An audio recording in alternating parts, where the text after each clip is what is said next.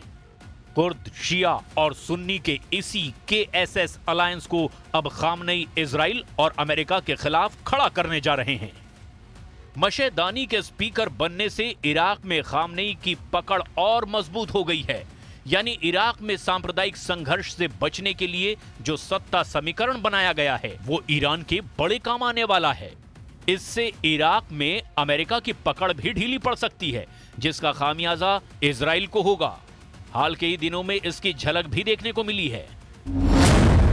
Iraq में Iran से जुड़े मिलिशिया ने अक्टूबर के महीने में इजराइल पर मिसाइलों, ड्रोन और रॉकेट से 40 बड़े हमले किए हैं। अमेरिकी थिंक टैंक वॉशिंगटन इंस्टीट्यूट के आंकड़ों से पता चलता है कि 27 सितंबर को हवाई हमले में नसरल्लाह की मौत के बाद इराक फ्रंट से हमले में तेजी आई। अमेरिकी सेना की गैर मौजूदगी में इराक के सिया मिलिशिया बीते कई सालों में सबसे मजबूत लड़ाका ग्रुप के तौर पर खाड़ी में उभरे हैं।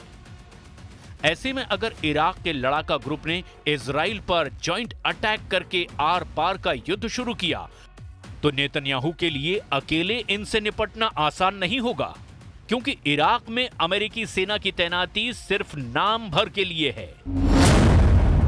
इराक में अमेरिका के करीब 2500 सैनिकों की तैनाती है। 80 से ज्यादा सदस्यों वाले संगठन सेना को यूएस इराक में लीड करती है। इराक में यूएस आर्मी बगदाद, अनबर, उत्तरी कुर्दिस्तान में भी तैनात है। वहीं इराक के शिया मिलिशिया फाइटर सीरिया तक धाक रखते हैं, जहां से इजराइल को सीधे निशाना बनाना आसान है। इजराइल को डर सता रहा है कि बहुत जल्द ईरान समर्थित सभी फाइटर ग्रुप एकजुट होकर पलटवार कर सकते हैं।